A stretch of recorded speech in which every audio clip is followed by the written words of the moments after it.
poder estar com vocês, trabalhar com esse santo homem de Deus, é uma honra para mim. Abra sua Bíblia comigo, por favor, no livro de Zacarias, profeta Zacarias, capítulo 1, versos de 1 a 6. O profeta Zacarias é o penúltimo profeta do Velho Testamento. Zacarias capítulo 1, versos de 1 a 6.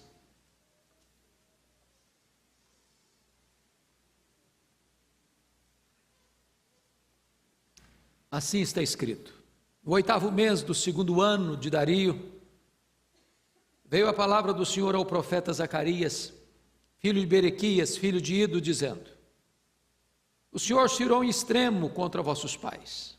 Portanto, dize-lhes: assim diz o Senhor dos Exércitos: tornai-vos para mim, diz o Senhor dos Exércitos, e eu me tornarei para vós outros, diz o Senhor dos Exércitos. Não sejais como vossos pais, a quem clamavam os primeiros profetas, dizendo: assim diz o Senhor dos Exércitos, convertei-vos agora dos vossos maus caminhos e das vossas más obras. Mas não ouviram, nem me atenderam, diz o Senhor. Vossos pais, onde estão eles? E os profetas, acaso vivem para sempre? Contudo, as minhas palavras e os meus estatutos que eu prescrevi aos profetas, meus servos, não alcançaram vossos pais? Sim, estes se arrependeram e disseram: como o Senhor dos Exércitos fez tensão de nos tratar, segundo os nossos caminhos e segundo as nossas obras, assim Ele nos fez. Irmãos amados, eu quero conversar um pouco com vocês hoje sobre um chamado ao arrependimento. É importante entender que Zacarias é um dos profetas pós-cativeiro babilônico. Zacarias é o maior dos profetas menores, o mais enigmático, o mais apocalíptico, o mais profético, e talvez, depois de Isaías, é o mais cristológico dos livros do Antigo Testamento. Vocês bem sabem que no ano 586 a.C., Jerusalém caiu nas mãos dos caldeus. Deus avisara, através de muitos profetas, para que o povo de Judá se arrependesse, até porque já tinham visto as 10 tribos do norte, o reino de Israel, cair nas mãos dos assírios em 722. Mas o povo de Judá não aprendeu com os erros de seus irmãos. E quem não aprende com os erros dos outros, acaba cometendo esses mesmos erros e sofrendo as mesmas consequências. Então, em 586, Nabucodonosor cercou Jerusalém, tomou Jerusalém, destruiu o templo de Jerusalém, levou para a Babilônia os vasos do templo de Jerusalém, e passou ao fio da espada muita gente em Jerusalém, e o povo então sofre um amargo e terrível cativeiro de 70 anos. Nesse interregno, a grande Babilônia, esse megalomaníaco império, cai nas mãos do Império Medo-Persa. E por providência de Deus e por profecia dada, Ciro, que domina a Babilônia, determina a volta dos judeus para Jerusalém, com o propósito de retomar reconstruir o templo e dar sequência à sua vida. Pois bem, o povo retorna sob a liderança de Zorobabel, mais tarde de Esdras, para a reconstrução do templo. Porém, naquele local, naquela região, haviam inimigos que não tinham qualquer interesse em que Israel, que Judá retomasse a sua história, reconstruísse o templo, dentre eles os samaritanos. Em virtude dos judeus não aceitarem a cooperação dos samaritanos, não por questão racial, mas por questão teológica, Os samaritanos escreveram uma carta para o rei da Pérsia dizendo o seguinte: olha, esses judeus estão mal intencionados, eles querem se rebelar. E então, por ordem de um decreto do imperador, do rei Medo-Persa, a obra da reconstrução do templo foi interrompida. O que acontece? Os sacerdotes largaram a obra de Deus, abandonaram a casa de Deus, cada um foi cuidar das suas coisas, das suas terras, das suas lavouras, das suas casas, e a casa de Deus ficou desamparada. É nessa conjuntura que Deus levanta o profeta Ageu, mais velho que Zacarias, bem como Zacarias, para animar o povo, para encorajar o povo, para a reconstrução do templo e restauração da vida espiritual. É curioso que Zacarias, depois que introduz essa palavra de um apelo ao arrependimento, vai trazer 8 visões. Por que visões? Quando a profecia era dada diretamente, era uma palavra de exortação, era uma palavra de chamado à conversão, mas quando Deus trazia a palavra mediante visões, isso era para encorajar um povo desanimado, machucado, oprimido. Pois bem, então, Zacarias, ele traz essa palavra da parte de Deus para aquele povo que estava ali em Jerusalém, retornaram do cativeiro, porém não tinham retornado para Deus. Há um grande risco, irmãos, das pessoas: eu voltei para a igreja, estava desviado, voltei para a igreja. Ok, voltar para a igreja é uma bênção, porque Jerusalém é um símbolo da igreja. Mas não basta apenas alguém voltar para a igreja. A questão é, voltou-se para Deus? Porque a gente pensa que estar na igreja é a mesma coisa de estar em comunhão com Deus. O povo foi levado para o cativeiro, está lá em Jeremias 7,4, porque o povo havia criado uma espécie de misticismo em torno do templo. De repente a igreja vira um talismã espiritual. Estou na igreja, está tudo bem. Todo domingo estou na igreja, está ótimo para mim. Não importa a vida que eu levo, não importa se eu estou levando Deus a sério, está tudo bem. E não está tudo bem. A questão básica para Zacarias é essa: não basta você voltar para Jerusalém, não basta você voltar para o seu território geográfico, onde a bênção de Deus está presente, você pessoalmente precisa voltar para Deus. É por causa disso que eu gostaria então que você acompanhasse comigo o raciocínio de Zacarias. Então vamos ver, em primeiro lugar, o chamado profético deste homem, no versículo 1, olha aí. No 8º mês, do 2º ano de Dario. Se você ler no versículo 1 de Ageu, está aí na mesma página, você percebe que no 2º ano do rei Dario, no 6º mês. Então, a conclusão que você chega é que Zacarias começa o seu ministério profético 2 meses depois de Ageu. Os dois são contemporâneos. E esse era o tempo dele, o tempo de Dario. Isso porque vale destacar que o Ciro morre numa batalha, e o seu filho Cambises assume o governo, e Dario então desbanca Cambises e assume o governo do Império Medo-Persa, e é Dario quem vai dar condições para que aquele embargo que tinha para a reconstrução do templo fosse tirada, e o templo fosse reconstruído. E é nesse tempo então que Zacarias recebe a sua profecia. Ele é chamado de filho de Berequias, filho de Ido. Muito embora outros textos bíblicos o colocam como filho de Ido, sem mencionar o nome de Berequias. E alguns críticos da Bíblia dizem: não, está vendo aí, a Bíblia tem contradição. Um livro diz que ele é filho de Berequias, outro diz que ele é filho de Ido. Não tem nenhuma contradição nisso. É muito provável que Zacarias tenha nascido na Babilônia, vindo muito jovem para Jerusalém, e que seu pai, que era sacerdote, teria morrido, e ele teria sido criado pelo seu avô. E então os outros livros da Bíblia registram o fato de que ele era filho de Ido, ele era um descendente da família de Ido, que era um importante sacerdote. Pois bem, qual é a primeira mensagem deste homem para este povo que retornou da Babilônia? Vejam comigo, em primeiro lugar, ele revela a ira de Deus. Olha o versículo 2: o Senhor se irou em extremo contra vossos pais. O que ele está dizendo? Ele está chamando essa geração que nasceu na Babilônia, talvez muitos poucos estejam aqui, que tenham nascido em Jerusalém, que tenham ido para o cativeiro e conseguido voltar. Então ele está falando para essa segunda geração, cujos pais sofreram o cerco, cujos pais sofreram a invasão de Jerusalém, cujos pais foram levados escravos e cativos para a Babilônia, cujos pais morreram na Babilônia, mas eles, os filhos da segunda geração, tiveram a oportunidade de voltar para Jerusalém. O que ele está dizendo? Olha, o Senhor cirou, veja o passado, cirou em extremo contra os nossos pais. O que Zacarias está tentando mostrar para essa geração agora?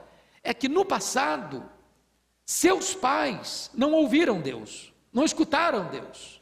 Os profetas falaram e eles não ouviram. Deus alertou e eles não ouviram. Deus chamou atenção e eles não ouviram. Deus mandou profetas e eles não ouviram. Deus mostrou para eles a dureza que seria fechar o coração para Deus, sofrer as consequências da desobediência, e eles não ouviram. E o que aconteceu? Jerusalém foi cercada, Jerusalém foi tomada, o povo foi massacrado, mulheres, crianças, velhos, pisados como lama nas ruas. É só ler o livro de Lamentação de Jeremias. O templo foi arrasado, destruído, os tesouros do templo foram levados. O povo que ficou debaixo de escombros, de miséria, de opróbrio. O povo que foi levado cativo, prisioneiro. E o profeta Zacarias está dizendo o seguinte: cuidado com o pecado, porque o pecado traz consequências, o pecado traz tragédias, o pecado traz morte, o pecado traz escravidão, o pecado traz dor. Então o que Zacarias está mostrando aqui é que Deus havia se irado com os seus pais, e eles eram testemunhas dessa amarga realidade do cativeiro babilônico. Segunda mensagem de Zacarias é uma convocação urgente ao arrependimento. Por favor, note comigo o versículo 3. Você pode ler o versículo 3 em voz alta comigo? Vamos lá? Portanto, dize-lhes: assim diz o Senhor dos Exércitos, tornai-vos para mim, diz o Senhor dos Exércitos, e eu me tornarei para vós outros, diz o Senhor dos Exércitos. Veja você a palavra portanto. Portanto é a palavra de consequência. Porque Deus se irou contra os seus pais, e os seus pais sofreram o cativeiro. Portanto, agora estou falando para vocês, segunda geração, preste atenção, para vocês não repetirem os erros dos seus pais, os pecados dos seus pais, para não sofrerem as mesmas consequências que os seus pais sofreram. Então eu quero chamar a sua atenção para 3 verdades nesse versículo 3. Primeiro, a necessidade do arrependimento. Por que o arrependimento é necessário? Porque quem está dando a ordem para se arrepender é o Senhor dos Exércitos. Olha de novo para o verso 3 e eu pergunto a você: quantas vezes a palavra o Senhor dos Exércitos aparece nesse único versículo 3? 3 vezes. Deus foca a sua ênfase. Quem está falando, chamando vocês a arrependimento, não é um amigo, não é um companheiro, não é um vizinho, não é nem mesmo o pastor, é o Senhor dos Exércitos, é a autoridade máxima do universo, é o Deus Todo-Poderoso. Não se brinca com esse Deus. Se você brincar com ele, se você não o levar a sério, as consequências são trágicas. Por isso, o arrependimento é uma necessidade vital. Segundo, ele vai não só mostrar a necessidade do arrependimento, mas ele vai dar uma definição de arrependimento. O que é arrependimento? Tornai-vos para mim, diz o Senhor dos Exércitos. É claro, irmãos, que quando você pensa em arrependimento, a própria palavra arrependimento traz 3 significados. Primeiro, tem um aspecto intelectual, cognitivo. Arrependimento significa mudar de mente. É quando você pratica algo e você, ao reconhecer que esse algo está errado, você é convencido. É por isso que a pregação ela é endereçada ao seu intelecto, ela é endereçada à sua mente, ela é endereçada à sua capacidade cognitiva de entender, de compreender as coisas. Você precisa reconhecer que o pecado é pecado, por isso e por aquilo. Isso é intelectual, isso é cognitivo, isso é racional. Segundo, o pecado tem um elemento emocional. Arrependimento tem um aspecto emocional, é tristeza segundo Deus. Não basta apenas você saber que está errado, você tem que no coração sentir que está errado e sentir tristeza. Uma pessoa que não sente tristeza quando peca, ela não passou pelo arrependimento. É preciso, a pregação, ela precisa não só convencer sua mente, ela precisa tocar o seu coração. Ela precisa mover e mexer com as suas emoções. Mas em terceiro lugar, o profeta aqui mostra que o arrependimento tem um aspecto volitivo, da vontade, de ação, e ele deixa os dois elementos anteriores, porque pressupõe que o terceiro já inclui os dois, ele já entra logo no aspecto da volição, quando ele diz assim: tornai-vos para mim. Arrependimento, portanto, é dar meia volta. Você está indo para essa direção, você reconheceu que está errado, você sentiu tristeza por ele, então você volta, e essa volta é uma volta para Deus, não é uma volta para Jerusalém, não é uma volta para o templo, é uma volta para Deus, não é uma volta para a religião formal, é uma volta espiritual para o Deus que habita em Jerusalém.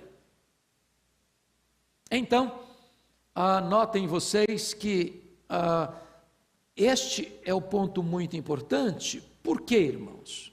Primeiro, eles deviam voltar para Deus, porque a geração que foi para o cativeiro estava fazendo do templo uma espécie de talismã espiritual. Templo do Senhor, templo do Senhor, templo do Senhor é este, apenas para permanecer nos pecados. Não adiantava reconstruir o templo e permanecer naquele mesmo misticismo que os pais estavam em relação ao templo. Segundo, quando os que voltaram, conforme Ageu menciona, voltaram, mas não voltaram para Deus. Cada um foi cuidar de seus negócios, cada um foi apanelar suas casas, cada um foi cuidar de seus interesses, e não se voltaram para Deus. Então, o que é genuíno arrependimento? É uma volta para Deus. Não importa quão longe você tenha ido, não importa quão profundamente você tenha caído, Deus está dando uma ordem para você e para mim nesta tarde: tornai-vos para mim. Para mim, é uma relação pessoal com Ele. Mas depois que Zacarias traz para nós a necessidade do arrependimento e define arrependimento em segundo lugar, em terceiro lugar, ele dá um incentivo para o arrependimento no versículo 3. Olha comigo: e eu me tornarei para vós outros, diz o Senhor dos Exércitos. O que Deus está dizendo é o seguinte: não importa o que você fez, não importa o que você falou, não importa o que você deixou de fazer, não importa o que você desejou no seu coração, se você se voltar para Deus, Deus perdoa você e se volta para você. É como o pai do pródigo, que o filho gastou tudo que tinha absolutamente, estava sujo, maltrapilho, faminto, mas quando o filho voltou arrependido, o pai correu na direção dele, o abraçou, o beijou e fez uma festa pela sua volta. É assim que Deus trata com você e comigo, é assim que Deus tratou com aquelas pessoas lá em Jerusalém. Pois bem, amados, depois desta convocação urgente ao arrependimento, existe aqui nos versos 4 e 5 uma exortação solene.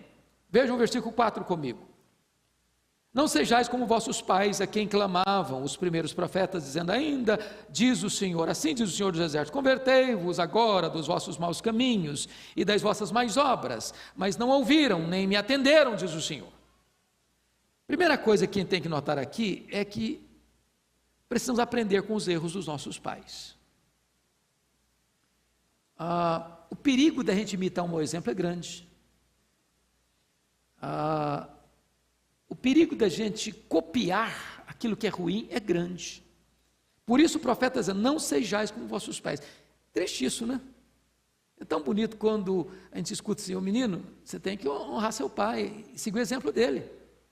Filho, olha aí seu pai, está dando exemplo para você, siga o exemplo do seu pai.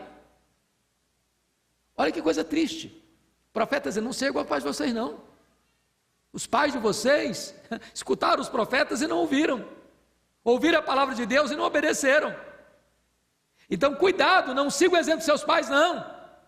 Mude de vida, mude de conduta, muda de comportamento. Não sejam apenas religiosos formais que vão para a casa de Deus, que escutam a palavra de Deus, mas nunca botam a palavra de Deus em prática. Muda a conduta de vocês. Segunda coisa, ele está dizendo ainda no versículo 4 que as novas gerações têm a escolha de obedecer à voz de Deus. Não sejais como vossos pais, a quem clamavam os primeiros profetas, dizendo: assim diz o Senhor dos Exércitos, convertei-vos agora dos vossos maus caminhos, das vossas más obras, mas não ouviram, nem atenderam. Em outras palavras, o profeta está dizendo o seguinte: olha, não imite seus pais não, porque agora vocês têm uma oportunidade, vocês têm uma nova chance, vocês podem fazer novas escolhas, vocês podem obedecer a Deus, vocês podem se voltar para Deus. Não importa o que seus pais fizeram, seus pais colheram os frutos da sua semeadura insensata, mas vocês agora têm uma nova oportunidade, uma nova chance, uma nova opção. Vocês podem se voltar para Deus, e se vocês se voltarem para Deus, Deus se voltará para vocês. Terceira coisa, olha comigo agora o versículo 5. As oportunidades podem ser perdidas e perdidas para sempre. Você pode ler o verso 5 comigo? Vamos lá? Vossos pais, onde estão eles? E os profetas, acaso vivem para sempre? Sabe o que ele está dizendo? Seus pais morreram. Sabe o que aconteceu com os profetas que pregaram para os seus pais? Também estão mortos. A oportunidade que eles tiveram não volta mais. Uma oportunidade, se perdida, pode estar perdida para sempre. Até porque, meu irmão, nem você nem eu administramos o amanhã. Eu não sei nem se você e eu vamos estar vivos amanhã. Toda oportunidade que Deus nos dá, quando ouvimos a sua palavra, pode ser a última oportunidade da nossa vida. É por isso que Deus nunca coloca essa questão do arrependimento, da volta para Ele. Olha, quem vai para casa hoje, pensa bem, de noite quem sabe você medita um pouco, e aí se você achar que é assim mesmo, então amanhã você se volta para Deus. Você nunca vai encontrar essa pregação. A pregação de Deus é agora, é hoje é o dia, agora é o momento, esse é o momento oportuno. Então Deus está dizendo para esses meninos assim, essa geração que voltou: olha, pense bem, porque os pais de vocês estão mortos, os profetas que pregaram para eles estão mortos, não tem mais chance, é hoje o tempo de Deus, a oportunidade de Deus é agora, você não pode perder essa oportunidade sem sofrer as consequências. Mas então, eu quero concluir aqui, no versículo 6, existe esta bênção da volta para Deus. Vamos ler o versículo 6 comigo? Vamos lá? Contudo, as minhas palavras e os meus estatutos, que eu prescrevi aos profetas, meus servos, não alcançaram vossos pais? Sim, esses se arrependeram e disseram: como o Senhor dos exércitos fez extensão de nos tratar, segundo os nossos caminhos e segundo as nossas obras, assim Ele nos fez. Vamos entender o que está aqui. Está escrito aí o seguinte: a disciplina fez os pais que foram para a Babilônia se lembrarem que Deus cumpre tanto as suas promessas de bênçãos, quanto cumpre as suas promessas de disciplina. Os pais se arrependeram, mas pagaram um preço muito alto. Eles tiveram que perder sua terra, perder suas casas, perder sua liberdade, perder sua nacionalidade, perder o seu templo, perder todo o seu aparato religioso. Eles pagaram um preço muito alto, se arrependeram, mas depois que sofreram o chicote da disciplina. O que Deus está dizendo para nós é o seguinte: olha, não espere que você seja disciplinado para você aprender. Não espere que Deus tenha que pesar a mão sobre você para você se voltar para Ele. Você está dando uma grande chance agora, você está tendo uma grande oportunidade, volta para Ele. Porque se você se voltar para Ele, Ele vai se voltar para você. Se você se arrepender, Ele vai receber você. Então não espere que uma disciplina venha sobre a sua vida, sobre a sua casa, sobre a sua família, para você se quebrantar, para você se voltar para Deus. Ainda agora é tempo, volte para Ele, volte para Deus.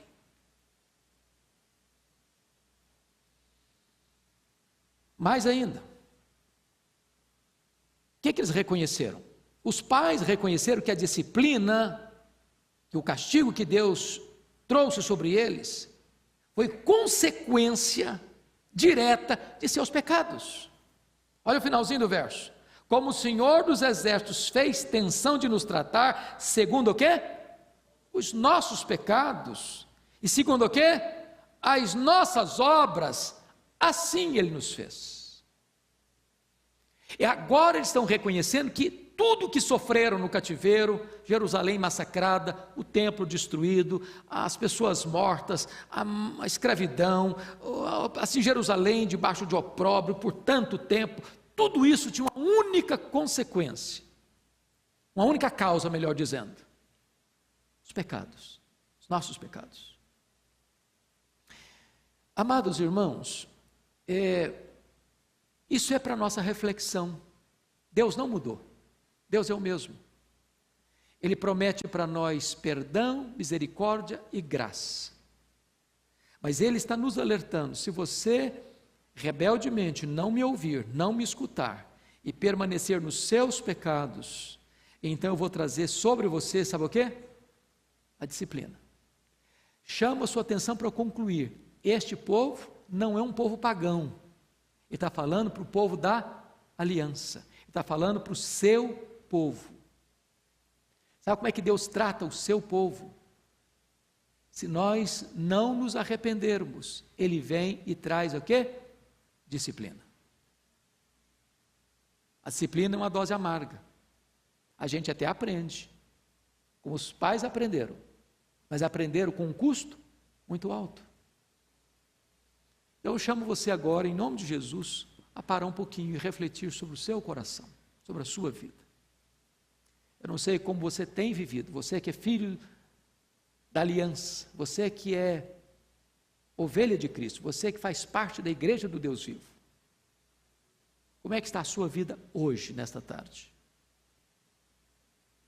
O que é que você hoje precisa abandonar e deixar para trás?